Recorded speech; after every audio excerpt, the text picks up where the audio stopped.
Hola Santiago y hola Chile, hola también a todo el mundo que nos sigue a través de cooperativa.cl. 3 grados la temperatura actual, 16 la máxima que se espera para hoy. Comenzamos este primer café de hoy con Guillermo Ramírez, que es el secretario general de la UDI, que no recibió invitación para la cuenta pública del Congreso ayer. ¿Cómo es posible? Protestamos desde acá. Me la perdí.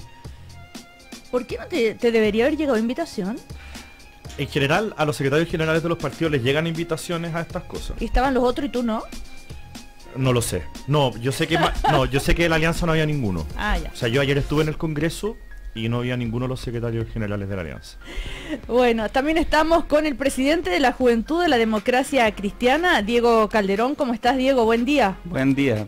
Literalmente el primer café. Sí. Y con Sebastián de Polo, que es el coordinador nacional de Revolución Democrática. ¿Cómo estás? Hola Cecilia, ¿cómo estás? Bien, bien. Buenos días. Estábamos comentando, ya, ¿y qué les parece, chicos? ¿Qué está pasando? ¿Qué es lo que más les llamó la atención últimamente? Lo del Congreso es una de las cosas, pero fome también dijeron. Yo hubiera esperado esto, yo hubiera esperado lo otro. Vayan pensando qué es lo que quieren quejarse. Mientras tanto les recuerdo que nos acompaña como cada mañana la Universidad Alberto Hurtado. ¿Despierta, Guillermo? Ya, con más de 60 días y afectando a 2.500 colegios de todo Chile, el paro de profesores busca un acuerdo justo. El trasfondo ético de este debate trata un artículo de la revista Mensaje, escrito por Jorge Radich, que es académico de la Universidad Alberto Hurtado. Cambia el mundo, Universidad Alberto Hurtado. Ese otro tema. Me llamó la atención las declaraciones de Solesi, del rector de Solesi, de alguna manera también pidiendo que se haga un nuevo proyecto, de la reforma de la carrera docente. Bueno, ¿con qué van a partir, Sebastián de Polo? Usted estaba ahí, fome, me dijo lo del Congreso. ¿Qué esperabas? ¿Te decepcionó? No, yo creo que está bien. Es un paso que era necesario, pero claramente insuficiente como para recuperar la credibilidad en la política y sobre todo en el Parlamento. Yo creo que tenemos una crisis de legitimidad profunda en el Parlamento. Y si bien yo esperaba un poco más, de hecho había una moción de algunos diputados de que esta cuenta pública fuera obligatoria también en los distritos y en las circunscripciones, que yo encuentro que es donde tiene que ser también. O sea, no solamente a nivel corporativo, lo que hacemos, lo que no hacemos, la falta. A mí me gustó algo que tanto dijo Marco Antonio Núñez como Patricio Walker, como hacerse cargo un poco de la autocrítica en la que están, pero yo siento que todavía es formal. A mí me hubiera gustado un poquito más de avanzar en ciertas sanciones o sacar a la gente que está siendo cuestionada, por lo menos de las votaciones críticas. Ahora escuchaba en la mañana a Hernán Larraín aquí en la radio, y él, al parecer, tiene que es presidente de la Comisión de Ética del Senado, y él daba cuenta de que no tienen ninguna atribución. O sea, la atribución que tienen, pueden tener un caso flagrante de delito o de falta de ética, y la única sanción que tienen es una amonestación verbal. Entonces, si ellos mismos no se dan más atribuciones, porque finalmente ellos tienen que darse las atribuciones para sancionar, para pedirle a los diputados y senadores cuestionados que dejen de votar, para que mientras la ciudadanía no vea señales más contundentes, yo creo que no van a salir del pozo de legitimidad en el que están. Y es un problema para todos, es un problema para la democracia finalmente. Claro, ahora el senador Larraín hacía bien la diferencia. O sea, los tribunales de justicia están funcionando esperemos que dicen los tribunales de justicia, ¿verdad?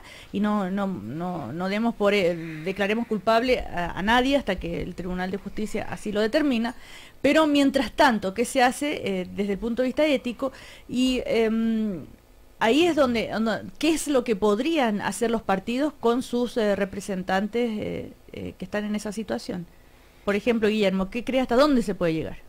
A ver, primero, sobre la cuenta pública, una reflexión muy corta. Yo creo que va en la dirección correcta. Yo aplaudo que haya ido la presidenta. Yo aplaudo que hayan ido sus ministros. Creo que reviste a esta primera cuenta pública en la historia del Parlamento chileno de una cierta solemnidad que me parece necesaria como un acto republicano. Yo creo que está muy bien. Siento que hubo autocrítica. Y siento en cierta forma que los parlamentarios a estas alturas están dispuestos a hacer casi cualquier cosa con tal de levantar un poquito la imagen del Parlamento. A mí me preocupa el desprestigio del Parlamento. Recién Sebastián de Polo decía que el Parlamento está deslegitimado. Yo no creo que esté deslegitimado, yo creo que está desprestigiado. Y yo creo que parte de ese desprestigio es ganado, pero creo también que parte de este desprestigio es porque se ha transformado en una especie de moda esto de pegarle a los parlamentarios por cualquier cosa. Hace años. Sí. Y hoy día estamos pagando las consecuencias. A mí me preocupa que hayan parlamentarios que a mí me dicen, ¿sabes qué? Hoy día, en el fondo, ser parlamentario tiene un costo personal muy grande. Para la familia, para ellos mismos, gente que tiene vocación y que hace la pega y que trabaja bien y que hace las cosas de buena fe y están pagando un costo personal enorme porque son parte de esta institución tan desprestigiada, quizás la más desprestigiada en Chile. Entonces yo creo que un buen primer paso, estoy de acuerdo, es insuficiente, hay que hacer muchas cosas más. Aquí se ha reformado, hay una reforma electoral, los parlamentarios se van a elegir de manera distinta, han habido reformas a la administración interna del Parlamento. En fin, yo creo que se han hecho esfuerzos, pero creo que tienen que haber más, y creo que aquí va a ser clave la agenda de probidad, cómo vaya avanzando y que se vayan haciendo las cosas bien. El único temor que yo tengo es que finalmente muchas de las cosas que se hagan sean simplemente para responder a una especie de, ¿cómo decirlo?, demanda ciudadana, pero que finalmente no aporten en nada ni ayuden en nada a que tengamos un mejor Parlamento. Porque al final de eso se trata esto, de tener un mejor Parlamento y de tener normas internas y leyes que lo que hagan sea fomentar que haya un buen Parlamento. Bueno, en fin. Y sobre hasta dónde se puede llegar, bueno, hay que tener cuidado, de nuevo, no ser populista. Por ejemplo, yo he oído mucho que se legisle en torno a que se le permita a los parlamentarios renunciar. Una de las razones por las cuales no se le permite a los parlamentarios renunciar, y no solamente en Chile, sino que en muchos parlamentos del mundo, es justamente para que los parlamentarios no reciban presiones.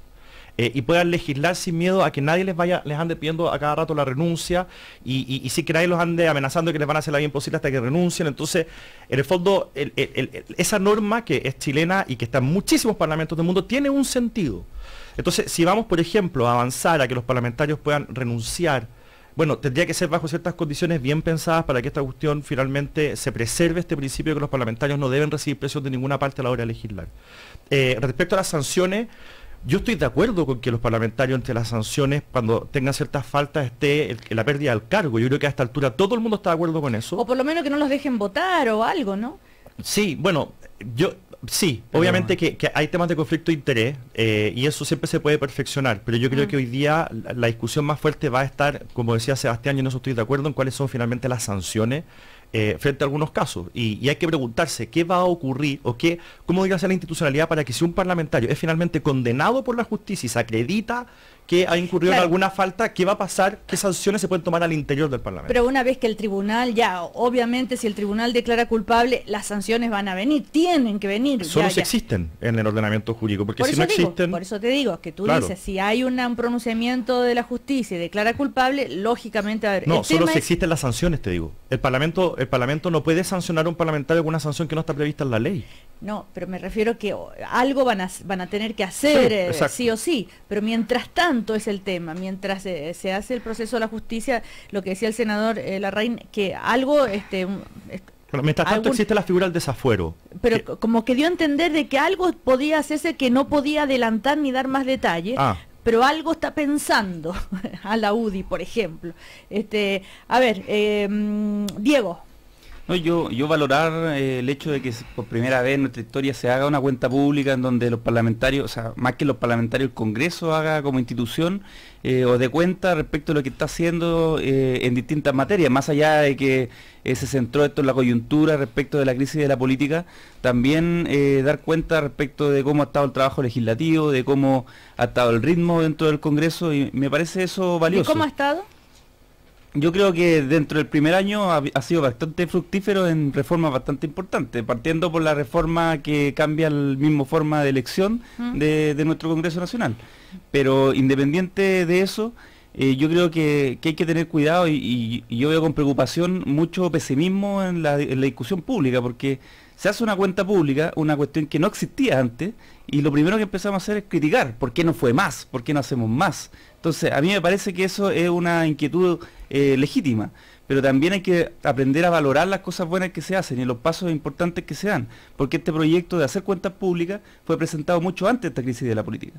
Entonces habla... De hecho fue presentado por el senador Larraín hace mucho tiempo. Habla de una preocupación por mejorar la imagen y el prestigio del Congreso que yo creo que es sincera.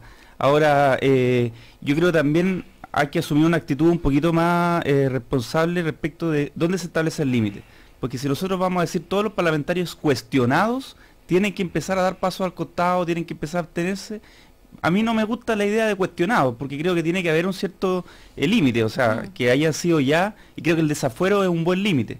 Más allá de la discusión sobre la ética que se dé dentro del espacio de la Comisión de Ética, me parece que el desafuero es un buen límite para dejar de participar como parlamentario de la discusión legislativa.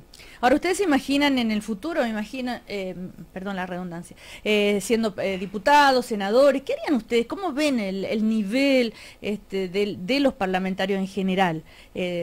¿Están a la altura de las responsabilidades que tienen? Algo más profundo me refiero, no así puntual sobre este punto, sobre el otro, en este caso, en el otro. No sé, de formación política, de sentido de servicio público, la madurez en el debate. A veces uno escucha discusiones, parecen niños chicos. A mí me ha tocado estar varias veces en discusiones en el Parlamento. O sea, cientos de veces, la verdad. Y bueno, el Parlamento es como cualquier lugar. Hay gente buena y hay gente que no es tan buena. Uno puede ser político por vocación, uno puede ser político por sentido de la responsabilidad, que es lo que, por ejemplo, la presidenta Bachelet, en el lado de la nueva mayoría, Pablo Longueira, en el lado de la Alianza, siempre han alegado, que no tienen, o sea, que en el fondo lo de ellos es más un sentido de responsabilidad. Y también uno puede estar dedicado a la política por las razones equivocadas. Poder, plata, no sé, en el fondo, y uno cuando está en el Parlamento y se sienta a trabajar con los parlamentarios de todas las bancadas, uno se da cuenta quién tiene vocación, quién tiene sentido de responsabilidad y quién está por las razones equivocadas. Y lo que uno tiene que hacer cuando uno genera la institucionalidad es ver cómo diablos hago para atraer a la gente que tiene vocación. Entonces, yo lo digo de verdad, yo no estoy diciendo que yo sea un tipo bueno, que sea un tipo... Yo de verdad tengo vocación a lo público, me gusta y me ha gustado siempre y estoy aquí porque siento vocación. Yo hoy día no sería parlamentario. ¿Por qué? Porque el desprestigio es muy grande, porque hoy día están pisando huevos, porque están... El parlamentario hoy día es un tipo que está sentado en el hemiciclo, digamos, en la sala, y no se atreve a hacer un cheque. Porque puede firmar una cabra y decir, ay, el parlamentario, mientras está sentado, hace cosas, está haciendo un cheque para pagar en la cuenta de la luz. No se atreven a moverse, miran para el frente y porque están todas las cámaras encima y está todo el mundo jugando. Pero eso no entonces, es la transparencia. Está bien, pero en el fondo esto es una cosa es transparencia, otra cosa es que se ha generado dentro del Parlamento una sensación como de persecución mediática. Y eso es transversal en todas las bancadas. Yo no estoy dispuesto a vivir así mi vida, en que yo no pueda hacer nada tranquilo porque siento que siempre hay un juicio sobre mi cabeza. Entonces, yo hoy día no sería parlamentario, la verdad. Y siento que hay mucha gente, yo no estoy hablando por mí, no quiero ser usted frente, pero hay mucha gente de todos los sectores muy valiosa que hoy día no sería parlamentaria. Y a mí eso me preocupa, porque eso daña al país. Buenos parlamentarios en buenas leyes, malos parlamentarios en malas leyes, y las leyes nos afectan a todos. Sebastián. Yo creo que los parlamentarios tienen una función de representar ciudadanía. Tienen que someterse a un estándar más alto de transparencia y de escrutinio público. Y esa es parte del ABC de estar en la política. O sea, representar a otra gente supone que la otra gente pueda saber qué es lo que tú haces, con quién te juntas, por qué lo haces, por qué tomas decisiones las decisiones que tomas, por qué votas como votas. Entonces yo siento que necesitamos un nuevo estándar de transparencia, un nuevo estándar también de la calidad de la política. Pero ojo con la calidad de la política, porque eso lo puede tornar como elitista. O sea, si no estás súper preparado y tienes un doctorado en no sé qué parte, no puedes legislar, y eso no es así. La idea del Parlamento es que sean representantes. Si esos representantes necesitan asesores, bueno, que tengan asesores, pero ojalá que puedan ser dirigentes sindicales, dirigentes vecinales, que sean líderes sociales, que sean otra gente y no solamente políticos profesionales. Yo creo que lo que está en crisis es una forma de concebir la política como una profesión. En un país que tenía 500.000 estudiantes universitarios hace 15 años, hoy día tiene 1.200.000, obviamente que hay mucha más gente habilitada para debatir públicamente con altura de miras, y no son necesariamente los políticos de profesión. Yo creo que hay una crisis que es más profunda, así como la pregunta tuya, ¿cuál es la crisis más profunda? Es una autoconcepción de los políticos como los únicos que pueden lidiar con la complejidad del país, y eso no es así. O sea, hay dirigentes sociales, hay dirigentes culturales, hay dirigentes de otros ámbitos. No solamente que pueden, sino que deben. A veces la ciudadanía cree que los políticos tienen el poder o la capacidad de solucionarlo todo. Hay una sí, costumbre. y además nos pasa una cuestión de diseño institucional. Nosotros tenemos un presidencialismo extremo. Entonces, si por alguna razón cae la figura presidencial, como está pasando hoy día, en credibilidad, el sistema completo se viene abajo. Los países más desarrollados, que tienen mejores sistemas políticos, tienen descentralizado el poder. Por tanto, hay distintos tipos de disputa. No hay solo una disputa, que es la disputa del oficialismo y el ejecutivo, no sé, y la presidencia. Entonces, yo creo que el futuro debiera ser más parlamentario, pero además más descentralizado. Bueno, sí, lo que pasa es que hay un problema de que yo creo que supera la política en sí misma, que es un problema de confianza de desconfianza que está generalizado hoy en día en la sociedad. Si no es que la palabra del año, desconfianza. Uno desconfía de los parlamentarios, la gente desconfía de los sindicatos, desconfía de la iglesia, desconfía de un montón de instituciones importantes, de los vecinos. Hace poco salió una encuesta de confianza interpersonal donde el 70% de la gente cree que los demás tratan de aprovecharse de uno. O sea, ese nivel de confianza naturalmente genera o tiene como consecuencia que hoy en día se generalizan todos. Hoy en día todos los parlamentarios son una banda de ladrones. Todos los sindicalistas se quedan con la plata de no sé qué cosa. Entonces, ese nivel de generalización daña. Y daña porque la gente buena que está en esas instituciones se empieza a restar. Empieza a decir, ¿vale la pena meterme en esto? ¿Vale la pena meterme en el servicio público? Y eso puede generar a largo plazo problemas serios respecto a la institucionalidad toda.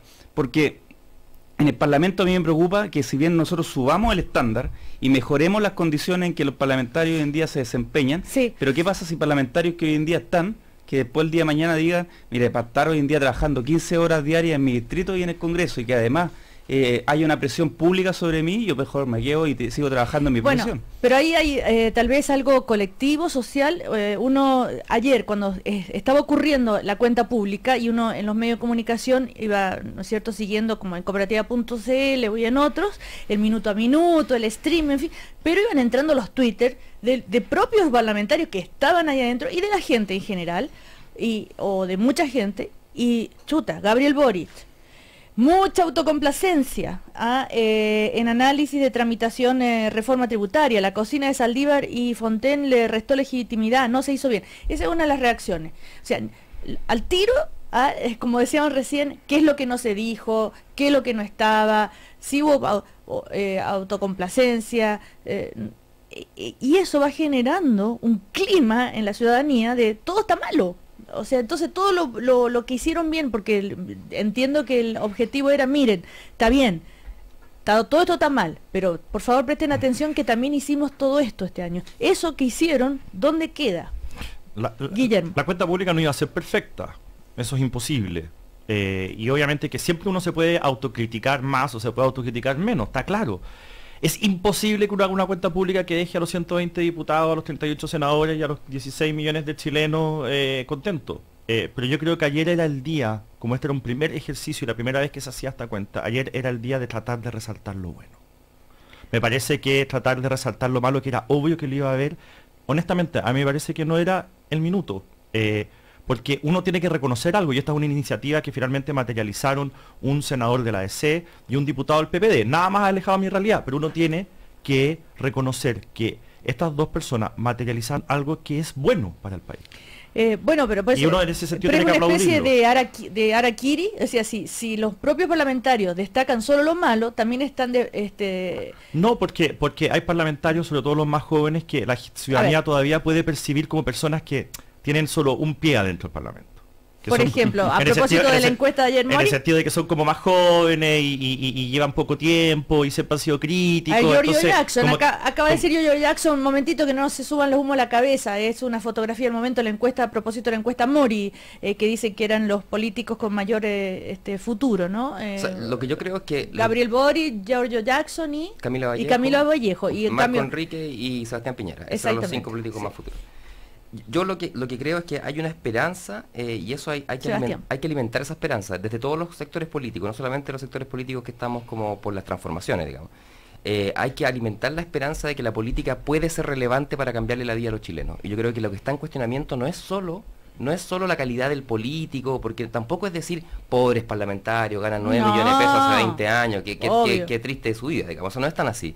Yo creo que lo importante es decir, para qué sirve la política y qué tipo de parlamentarios tenemos que tener en el periodo que se abre, y cómo renovamos rostros. O sea, hay parlamentarios del año 90, y yo a muchos de ellos los respeto, pero siento que ya no tienen nada que ofrecerle nuevo al país. Que siento que en muchos casos se han endogamizado en sus prácticas, es decir, están mucho más abiertos a dialogar con el adversario político de ideas, digamos, y no con la ciudadanía. Entonces, lo que la gente está viendo en estos parlamentarios más jóvenes, de todos los sectores políticos, yo creo, porque también creo que debe pasar con Felipe Kast, debe pasar con otros parlamentarios, es una esperanza de que nuevas prácticas y nuevas ideas lleguen al Parlamento, y no solamente a construir leyes, también a debatir con la sociedad. Claro, entonces llegamos una vez más al tema de la educación cívica.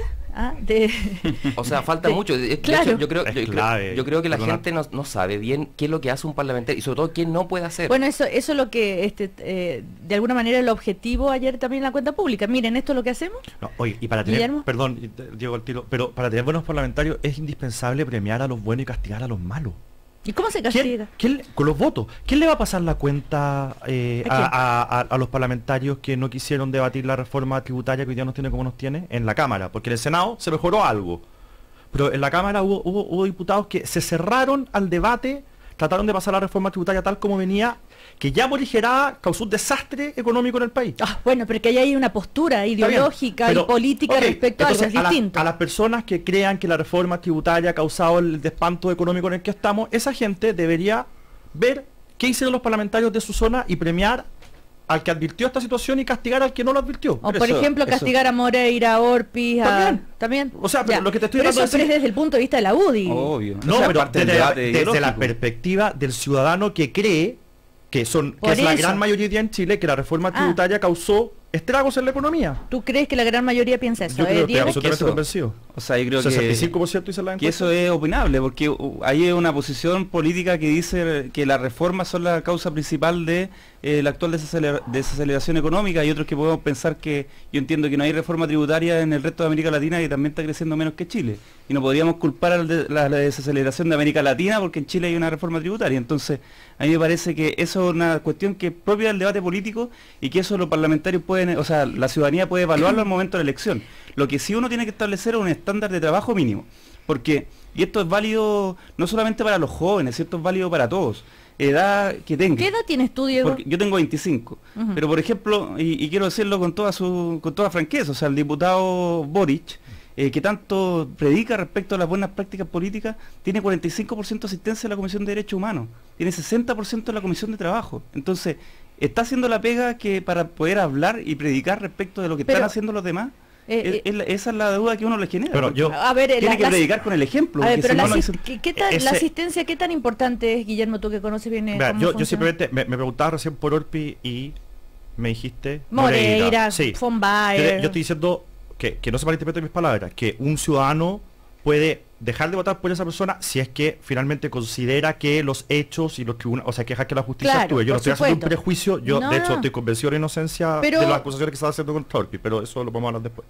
Pero respecto al tema de la asistencia, a la sala, honestamente no es tan importante en el sentido en el sentido de que en el fondo hay discusiones en las cuales muchas personas no participan porque no han participado en la discusión de los detalles del proyecto de ley. Así es. Pero la asistencia a las comisiones es fundamental, es clave. O sea,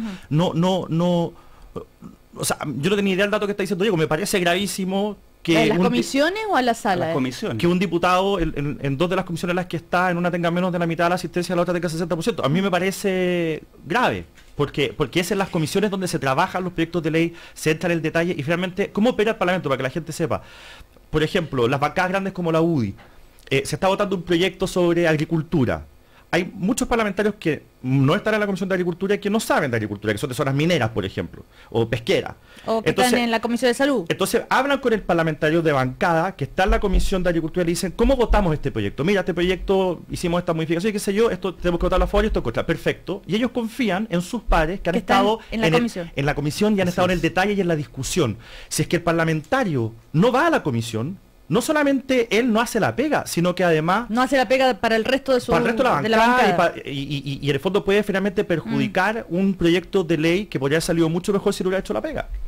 Bueno, hay muchos otros temas. Está a propósito de derechos humanos, una de las noticias tiene que ver con el caso que se le llama el caso Quemado, el denominado caso Quemado, que se rompe el pacto de silencio con la declaración de un conscripto ante el juez Carroza, ¿verdad? Y claro, vamos a ir a comercial y vamos a volver con ese tema. Este es un testigo clave que se llama Fernando Guzmán, conscripto que decidió romper el pacto de silencio establecido entre los involucrados en el caso y le contó al juez Mario Carroza la forma en que se encubrió su actuar, antecedentes clave para avanzar en la resolución del caso. Y esto significa entonces que hay orden de detención para estos ex militares. Y hoy hay otros 5 que también se van a dictar orden de detención. Vamos a ir a comerciales, seguimos con ese tema, otros más también, como decíamos, está anoche la entrevista del ministro del Interior, Jorge Burgos, en El Informante. Ustedes estaban ahí, ¿no? Yo estaba ahí, sí. Diego, ¿y tú la viste, Sebastián? Yo la vi. Muy centrado en el tema de la delincuencia, pero también en la famosa frase, ¿no? De la ¿cómo era? Responsabilidad... Realismo sin renunciar. ¿Qué le han dado vuelta a esa frase? Hay 50 interpretaciones. Bueno, necesitas ir al doctor o hacerte exámenes. Ahora Arauco Salud amplía su cobertura al contar con todo el respaldo de Clínica Tabancura, más profesionales y especialidades. Reserva hoy tu hora en Arauco Salud. Estamos con el presidente de la Juventud de la Democracia Cristiana, que es la primera vez que participa en el primer café. También estamos con Guillermo Ramírez, que es el secretario general de la UDI, y con Sebastián de Polo, que es el coordinador nacional de Revolución Democrática. 3 corrientes políticas, las generaciones más jóvenes representadas en este primer café. Ya volvemos. El acceso en línea a la información mejora la gestión de los gobiernos y el desarrollo de los países. ¿Cómo preservar el valor ciudadano de Internet? Cambia el mundo. Universidad Alberto Hurtado. Con esta 40.000 puntos, la carne me va a quedar perfecta. Papá, ¿viste mis 7.000 puntos? Sí, toma, ahí va, cabecéala. Ay, me encanta Buenos Aires. A mí me encantó por 30.000 puntos. Te mueres lo cómodos que son estos 15.000 puntos. ¿Cuántos puntos tiene tu vida? Hay puntos y puntos en COSUD. En el 2050, la población urbana crecerá en 3.000 millones de personas. ¿Qué clase de ciudades crearemos? Cambia el mundo. Universidad Alberto Hurtado. Vamos a tener otro. Vamos a tener otro. Esa noticia, ese momento, jamás lo olvidaré. Llamé a cada uno de mis amigos para contarles que por fin tendría un partner. Uno que me acompañaría toda la vida. En Clínica Tabancura estamos muy felices y orgullosos de presentarte nuestro nuevo edificio que está por nacer. Más habitaciones, más pabellones, más estacionamientos y más de ese cariño y comodidad que tú y tu familia merecen. Clínica Tabancura. Crecemos para abrazarte mejor. El Apertura se vive al aire libre. Este fin de semana el torneo nacional vuelve a las canchas y todo Chile atento a la jugada. 16 equipos, 1000 emociones, una sola transmisión. Este fin de semana, primera fecha Apertura 2015. En directo al aire libre Cooperativa. Y dígame, ¿qué hotel le gustaría reservar? Mire, ¿sabe? Me gustaría uno cerca de Palermo, que a mi señora le encanta. El programa incluye hotel 3 estrellas y desayuno americano sector céntrico. Ah, pero mi señora quiere que nos quedemos en Palermo. No se pueden hacer cambio de hotel. En caso contrario, deberá pagar el voucher hecho por la compañía de turismo limitada. ¿Perdón? ¿Tu tarjeta te llena de restricciones al viajar? Mejor cámbiate a la tarjeta BCI Open Sky. Paga la totalidad o parte de tu viaje con tus pesos Open Sky. Y viaja donde quieras. Eso es vivir con beneficios. BCI. Somos diferentes. Condiciones del programa en bci.cl. Infórmese sobre la garantía estatal de los depósitos en su banco o en www.sbif.cl. Disfruto comenzar el día con el aroma de un café recién filtrado, una sonrisa y mi bebida favorita, un cappuccino hecho especialmente para mí, tal como me gusta. Por eso voy a Starbucks. Antes de comenzar mi día, me lleno de energía. Y lo mejor de todo es que ahora puedo disfrutar de mi café preferido en Starbucks con un 40% de descuento durante todo julio, pagando con mi tarjeta Cencosud Visa o Cencosud Mastercard. Tarjeta Cencosud, te quiero ver disfrutar, te quiero ver feliz. Revisa las condiciones de esta promoción en www.tarjetacencosud.cl. ¡Sí a la reforma laboral! ¡No a la reforma laboral! ¿Cómo estar a favor o en contra si no estamos informados? Con esta reforma, los trabajadores no sindicalizados pasan a ser de segunda. Solo el sindicato podrá negociar. La reforma fuerza a sindicalizarse, sin dejar que los trabajadores decidan. Queremos un Chile más libre. La reforma laboral debe mejorar. Infórmate. Reformalareforma.cl. Cámara Chilena de la Construcción. Por un país mejor. 3 grados. 3 grados en Santiago. Hola, soy Lucía, soy bioquímica y yo construyo nuevas fronteras del conocimiento. Mi nombre es Sergio, soy maestro enfierrador y yo construyo obras que me llenan de orgullo. Soy Claudia, jefe de obra y construyo un centro de salud para nuestra ciudad. Porque construir Chile es obra de todos. Los constructores estamos trabajando por el desarrollo de un país mejor. Sigamos avanzando juntos. Cámara Chilena de la Construcción. Obra de constructores. Obra de todos. Cooperativa. 27 minutos para las 10. 27 minutos para las 10. Seguimos hablando de actualidad y compartiendo el primer café en una nueva mañana en Cooperativa.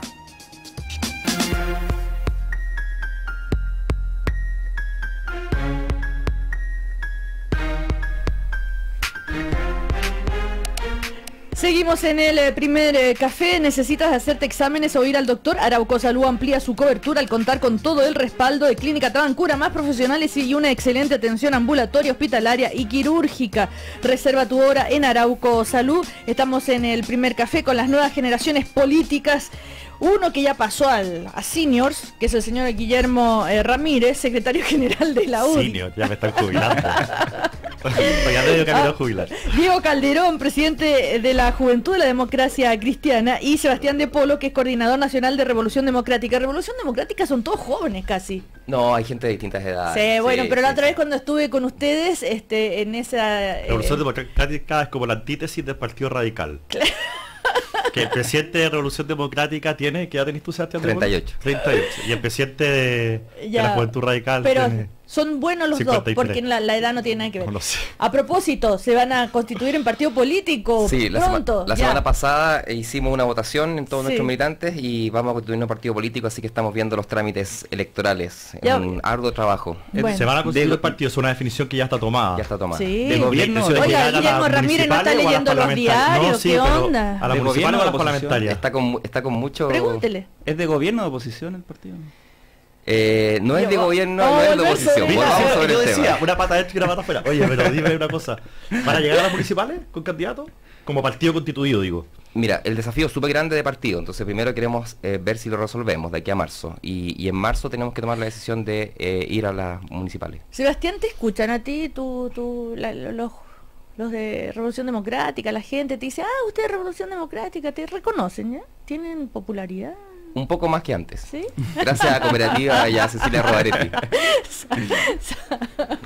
No, ya, vamos al caso que estábamos comentando, que vuelve un caso, hacía mucho que no había casos relacionados con derechos humanos, y esto que se conoció, que es como se le ha denominado, que rompe el pacto de silencio, porque había un pacto de silencio entre ellos, que es el testimonio de un ex conscripto, un testimonio clave para aclarar el crimen de el fotógrafo Rodrigo Rojas de Negri, y también lo que le pasó a Carmen Gloria Quintana, que sobrevivió al ataque incendiario. ¿Y qué pasó? Esto es una exclusiva, o sea, un buen trabajo periodístico de Chilevisión. Y lo que 20 años después, este conscripto entonces, que se llama Fernando Guzmán, ante el ministro Carroza le relata lo que había, esta verdad que él había guardado durante tantos años. Teníamos que prácticamente castigar a los que hacían protesta, a los que estaban en contra del gobierno de esa época, teníamos que castigarlo. El Rodrigo no alcanzó a hacer nada. Rodrigo, cuando cayó por ahí, se paró. Cuando se terminaron de pagar los jóvenes todavía tirando humo, señor. Estaba humillando, envuelto en la frazada. El Castañeda se acerca al Fernández Díaz y le dice, matémoslo, es la única solución que tenemos, porque esto nos va a traer consecuencias. A la Carmen pedirle perdón, decirle que me faltó coraje. Bueno, es un extracto, por supuesto, de este testimonio, que hoy se va a conocer ya en su totalidad en Chilevisión esta noche. en la mira. Y bueno, y esto trajo consecuencias, ¿no es cierto? Que es órdenes de detención para los exmilitares Luis Zúñiga, Francisco Vázquez, Sergio Hernández, Julio Castañén, Iván Figueroa, Nelson Medina y Jorge Astengo, que todavía no se sabe de ellos. También el juez Carroza va a interrogar hoy a 5 detenidos más y va a decidir si dicta procesamiento.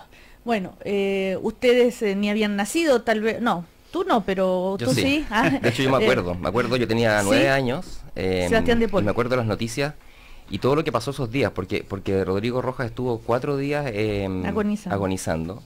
Esto ya era bien adentrado en los 80, o sea, no era la represión política de los primeros años, causó una conmoción pública, yo creo, muy, muy importante. Yo siento que en Chile falta verdad y falta justicia y me alegro de que de a poco, aunque sea muy tarde, de a poco la gente con cargo de conciencia, que tomen la decisión de efectivamente seguir rompiendo este pacto de silencio, ¿no? Fue en 1985 esto, ¿eh? 1985, sí. Entonces que 30 86, que 30 años después podamos saber algo más y hacer justicia, yo creo que es reparador para la familia. Y espero que este camino lo sigan otros. Yo creo que todavía falta mucha verdad y mucha justicia y hay familiares de esta gente que ha sufrido mucho y que ha sido muy ninguneada también por la opinión pública, por el sistema político en general. Y qué bueno que ahora vivamos en democracia y no en dictadura y estas cosas. Pero por Dios que no pasaron años, ¿qué significará esto del pacto de silencio? Bueno, es protegerse entre ellos, ¿no? Está el juez Carroza, justamente se ha referido también a este caso y como les decía, lo siguen.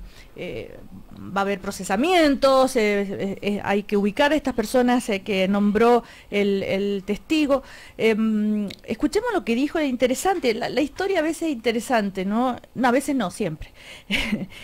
Porque este caso generó un rechazo internacional. Yo en esa época no vivía en Chile y lo recuerdo, fue muy, muy comentado en otros países. Y que respondió en ese momento el general Augusto Pinochet. Pero es muy curioso que la parca que tenía el joven no estaba quemada por fuera, la quemadura es por dentro. Sería malo que yo pensara un muerto malo. Pero me da la impresión de que a lo mejor llevaba algo oculto y se reventó y se le provocó la quemazón por dentro. Silencio. Ya, reaccionen. O sea, Diego. Yo creo que ya después de tantos años, o sea, dicen que la justicia tarda pero llega. Ojalá, creo que ha tardado mucho, 30 años es bastante tiempo, sobre todo para las familias de esas personas que probablemente quedan con una sensación de impunidad, viven con una sensación de impunidad. Y yo valoro que hoy en día ese pacto de silencio se haya roto y que hoy día podemos saber qué es lo que de verdad ocurrió y que quede grabado eso en la historia. Y creo que hay muchos casos más que están todavía pendientes y que requieren de que avancen esos procesos y que podamos tener culpables, que podamos saber de verdad quiénes fueron los que dieron las órdenes directas. Meter un poquito un tema porque relacionado, pero en los próximos días, las próximas semanas debería cerrarse el proceso de Eduardo Frei definitivamente. Sí, Frei y Montalva, también después de más tiempo, 35 años, quizás podamos de una vez por todas saber quiénes fueron los que lo mataron, quiénes fueron los que participaron del primer magnicidio en nuestra historia, y es un tema que evidentemente nos preocupa. Guillermo, te quedaste pensando. Sí. ¿Te impactaron los dichos de Pinochet? Los dos, o sea, todo el tema del audio. La verdad es que, bueno, para mí la vida humana es sagrada. La violencia política es inaceptable en cualquiera de sus formas. Lo hemos conversado aquí tantas veces, el tema de la violencia política. Creo que la verdad es un imperativo moral por las familias que necesitan dar vuelta a la página de una vez por todas, por los mismos victimarios. La verdad finalmente con la verdad empieza la sanación espiritual. Por una coherencia y consistencia histórica. Uno se alegra que la verdad salga, pero uno no deja de impactarse al final bueno, el tema de la violencia política es que lo hemos hablado aquí tantas veces, Cecilia, y la verdad es que, bueno. Claro, el juez Carroza hace unos minutos justamente hablaba con la prensa, dijo que ahora empieza su trabajo, las diligencias, como decíamos que está haciendo, pero sí, dice, tienen una certeza, que es que esos militares estaban ahí ese día en ese lugar. Eso ya es una certeza para el juez. Sí, Sebastián. A mí lo que el audio me recordó la brutalidad de Pinochet. O sea, Pinochet era de una brutalidad a la hora de referirse a cuando le preguntaban, y eso te habla como del profundo poder que tenía sobre todo el país. Entonces, esto de que haya muerto Pinochet sin un juicio, yo creo que también es un dolor que la sociedad todavía no va a reparar, porque lo que dijo fue, en realidad, se quemó a sí mismo. Eso fue lo que dijo, y lo dijo el presidente de la República, el dictador de ese momento, digamos, y se lo dijo a todo el país, por todos los canales. Entonces, no tener una democracia te lleva a ese nivel de violencia, de autoritarismo, de negación de la realidad y de acusar a las víctimas. Y eso fue una práctica sistemática de la dictadura. Entonces, qué bueno que vivimos en democracia, pero ojo que existen aún muchos violadores de derechos humanos que están libres, que no tienen ningún nivel de arrepentimiento, que no han mostrado ninguna ayuda a la justicia. Que no han colaborado. Que no han colaborado con la justicia. Bueno, también hay que tener en cuenta lo que les puede pasar humanamente, no psicológicamente. Lo conversábamos antes de entrar al café. ¿Qué habrá llevado a esta persona, a este ex conscripto, a romper el pacto de silencio? ¿Por qué lo hace ahora? ¿Qué vivió él personalmente en su conciencia, en su humanidad? En fin, podríamos decir, bueno, tal vez está muy enfermo, tal vez no daba más con el peso de la conciencia. Hay un componente humano que no hay que dejar de lado. Y también para esas personas, como tú decías, vaya a saber que no todos somos iguales y procesamos las cosas de la misma manera. ¿Qué crees tú, Diego? O sea, yo creo que ahí tiene que haber un proceso de reflexión muy íntimo para tomar este tipo de decisiones. Yo creo que dentro de toda la brutalidad del acto mismo, del hecho de haberlo ocultado después de 30 años, de todos modos es valioso que hoy en día se animen a decir la verdad, más allá de todas las consecuencias que probablemente caigan sobre ellos, y esperemos que sean más los que se atrevan. Y también las instituciones que ampararon estos hechos también salgan a decir lo que tienen que decir.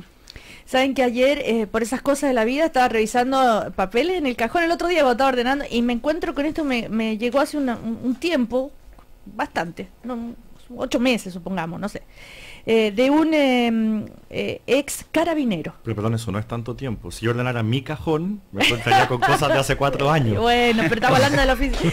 Y dice que él nos escucha siempre y que él es un carabinero que trabajaba como carabinero en la época de la dictadura y dice, tenía la misma edad y el mismo grado, perdón, no es carabinero, pues, que el general Cheire el día del golpe, y por haber actuado dentro de los marcos del Estado de Derecho, sufrí junto a los míos torturas físicas y psicológicas con secuelas permanentes, en fin. Espero que algún día los pocos que teniendo el poder absoluto para hacerlo y pese a ello nos negamos a violar los derechos humanos, se nos haga un reconocimiento público también. Hay también un reclamo de aquellas personas que estuvieron en la fuerza del orden y que no participaron y también sufrieron, digamos, las consecuencias, la represión. Y jamás dudé en actuar apegado a derecho, en fin, por lo que me inculcaron mis padres. Él hace una síntesis y después me envía más documentos, se llama Óscar Ormazábal González, y él quiere contar pormenores también. Y interesante, o sea, una vez más, yo sé que va a haber personas que decían, otra vez la historia, pero increíble cómo cada tanto vuelve. Y el otro día leía también un artículo sobre cómo el cine en Estados Unidos vuelve y vuelve sobre el tema de la guerra, el cine en Europa y en Estados Unidos también sobre el holocausto, y eso no nos sorprende. Y en cambio en Chile, cuando volvemos sobre estos temas, se produce a veces en ciertos sectores como, ¿hasta cuándo? Lo que pasa es que Guillermo, Tú sabes que yo en esto no tengo doble estándar, en el tema de la violación de derechos humanos yo los he condenado siempre. Sí, me consta. Donde se produzcan. Pero también a veces ocurre que uno siente que hay un cierto doble estándar en otras personas y que no condenan al lado y lado. Sí, y que a veces tampoco se hacen cargo de... Porque hoy día la violencia política a este nivel sería una cuestión completamente incomprensible. O sea, habría que estar loco de remate como para, en el fondo, proponer una cosa así. O sea, que antes estaban locos de remate. No, lo que estoy diciendo es que antes se generó un ambiente en el que estas cosas podían efectivamente pasar. Si uno piensa en estas cosas, es una locura. Y claro, uno muchas veces se omite el hecho de que, no sé, yo no quiero revolver así la historia y generar enemistad y que aquí nos pongamos a pelear sobre... Pero aquí, por ejemplo, solo como ejemplo, el año 67 el Partido Socialista reivindicó la vía armada para llegar al poder y justificó la violencia política. Entonces, lo que estoy diciendo es que yo, de nuevo, no quiero en ningún minuto justificar estos casos, que lo encuentro espantoso y ojalá se llegue a la verdad y haya justicia. Pero lo que estoy diciendo es que a veces cansa lo que tú dices esto de que de no estar con este tema, porque uno tiene la sensación de que en algunas personas, solo en algunas personas, hay más ánimo de un aprovechamiento político que de un verdadero aprendizaje universal, histórico, de que no podemos volver a repetir este tipo de cosas. ¿A quién te refieres con aprovechamiento político? Pues es una acusación muy grave. No, de personas que aprovechan este tipo... ¿Pero personas o políticos? No, persona, no quiero pensar en nadie, yo no me enveneno la cabeza con ese tipo de consideraciones, no quiero pensar en nadie en particular, pero la sensación que uno tiene es que a veces estas cosas ¿Pero por algo son... te llega esa sensación? Sí, claro, y a ver, tú sabes perfectamente si en mi generación eso no ocurre, nunca me ocurrió ni con Sebastián, ni con...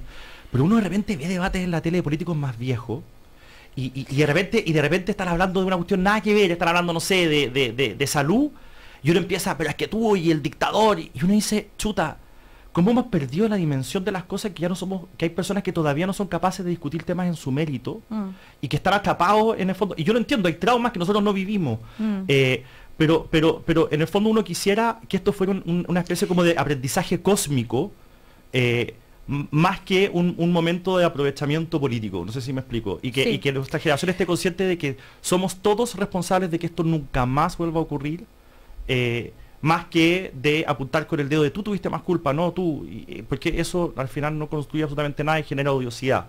Y yo creo que lo que tengo que hacer aquí es aprender.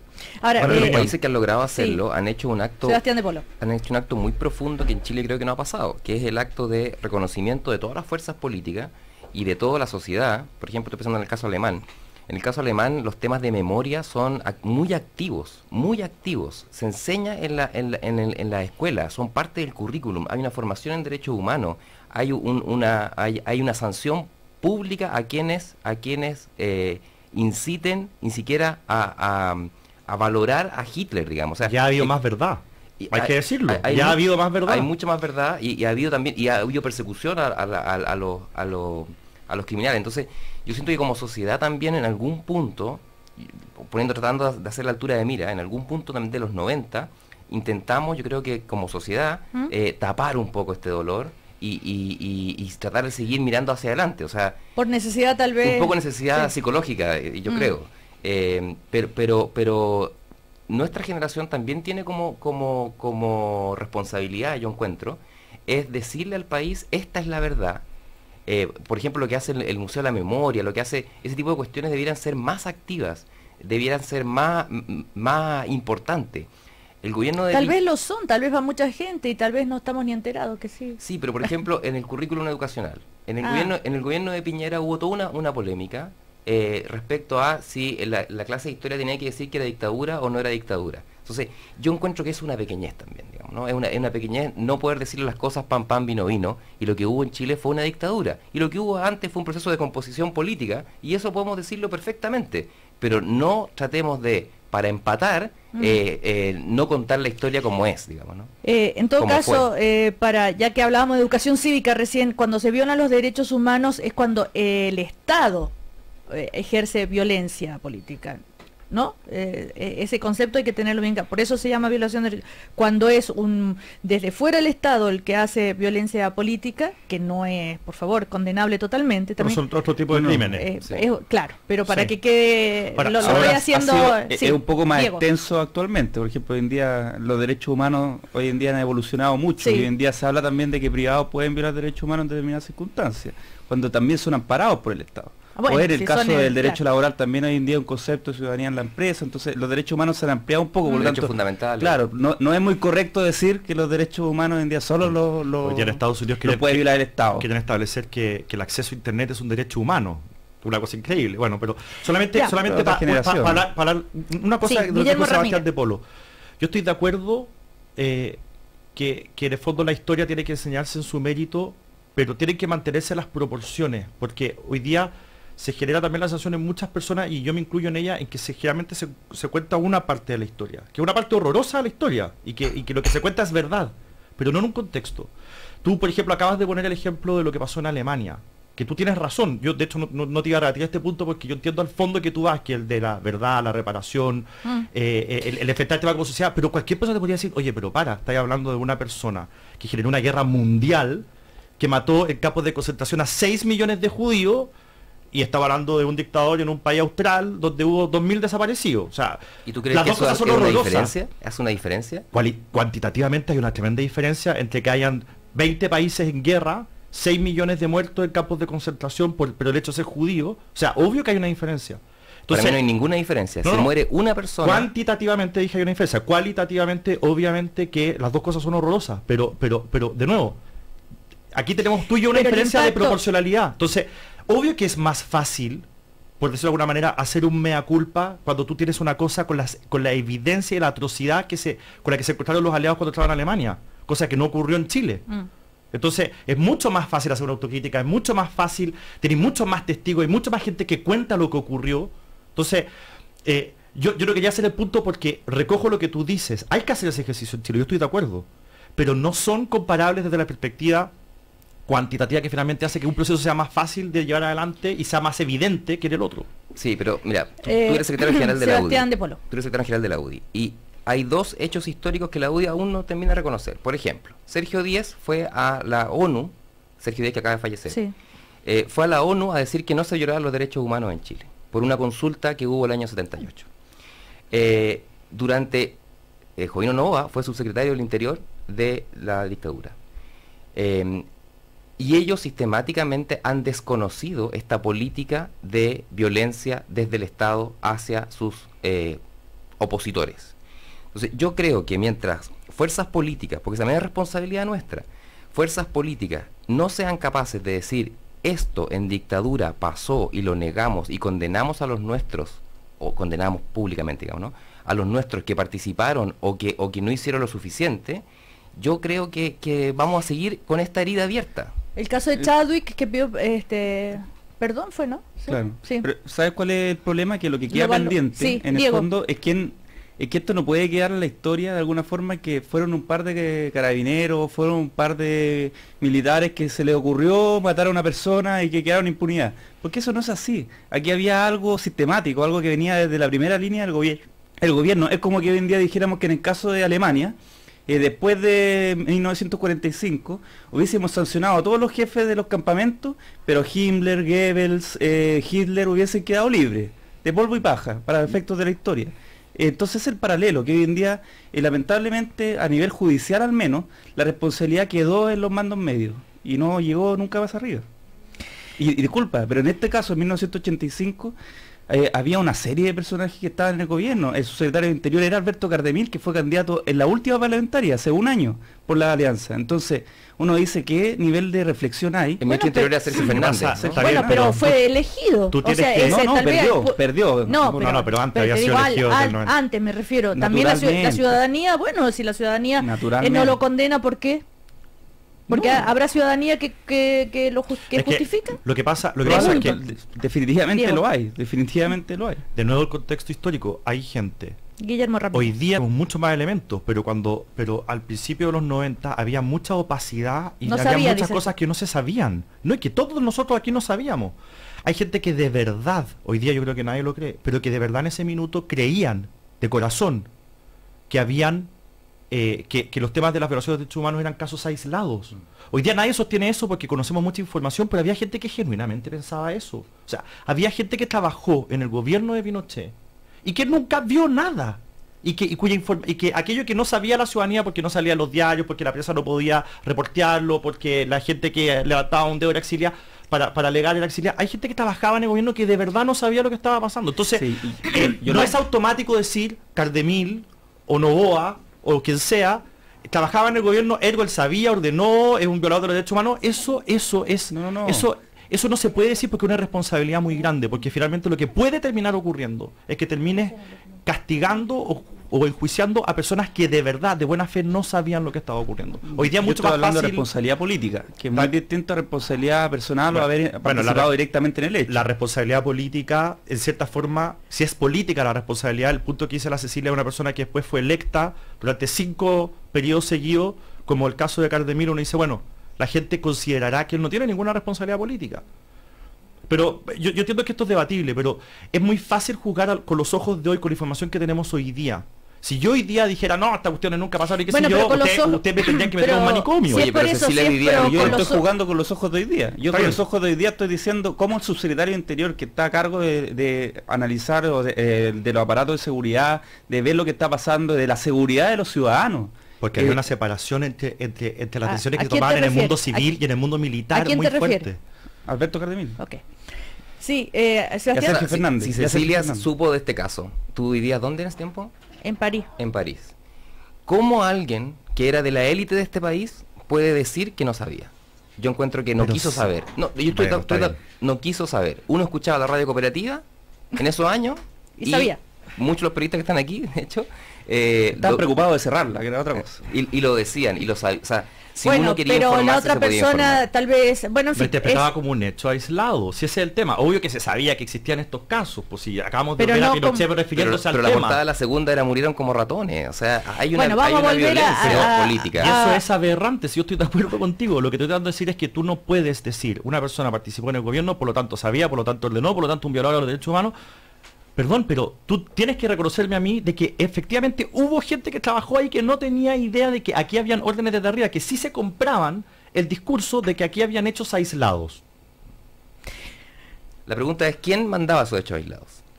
Porque es una responsabilidad política, yo estoy de acuerdo con lo que dice Diego, es una responsabilidad política. Entonces, ahora, aquellos políticos que estuvieron en esos cargos deberán decir, en ese momento yo no sabía, pero yo asumo que era el subsecretario del Interior, yo asumo que era el jefe de la DINACOS, yo asumo que era el jefe de no sé qué cosa, digamos, ¿no? Y no solamente que estaba como revolucionando neoliberalmente al país. Lo que pasa es que aquí no estamos hablando de, no sé, una asignación parlamentaria más o menos. Tú no puedes asumir a priori porque sí, cuando estamos hablando de muertes de personas. Es un supuesto demasiado grave. O sea, son cosas que tienen que ser demostradas. Porque es demasiado grave. Bueno, lo bueno es que se rompió el pacto de silencio y las cosas van a empezar a ser demostradas. Y yo creo que los responsables van a tener que llegar a la justicia. O sea, bueno, pero esto se rompió porque por voluntad de este ex conscripto. Y hay que celebrar eso para que pase más. En todo caso, que él dice que no tuvo antes, lo tuvo hoy día. Claro. Más vale tarde que nunca. Exactamente. Y Carmen Gloria Quintana, de hecho, lo agradece también, saber la verdad, aunque sea tarde, pero saberla. Decirles que a través de los mensajes, en fin, de auditores, auditoras, contrariamente a lo que podríamos pensar, reaccionando mucho, comentando sobre el tema que estamos conversando, también sobre la política, que los felicita por el debate, por ejemplo, de reivindicar la política cuando está bien hecha. También recomiendan un documental. Ahora se me... ¿dónde está? Sin Chapa Adriana, que documental de la secretaria del Mamo, supuesta torturadora, como a propósito que decía Sebastián, que no se conoce y que se debería tener más información. Que como no van a saber, bueno, en fin. Son algunas de las reacciones, pero lo interesante es que se aprecia también el debate de generaciones más jóvenes sobre la política, en sí, lo que estábamos hablando al comienzo. Así que bueno, que les vaya muy bien. Gracias, Diego Calderón, presidente de la Juventud de la Democracia Cristiana. ¿Cómo han sido estos primeros días? Bien. Aquí sí. planificando, ya. reorganizando. Y un gusto haber conocido a este sujeto. Sí, ahí recién empieza. Pollito nuevo. Ya. Guillermo Ramírez, Sebastián de Polo, que les vaya muy bien. Chao. Chao. Chao.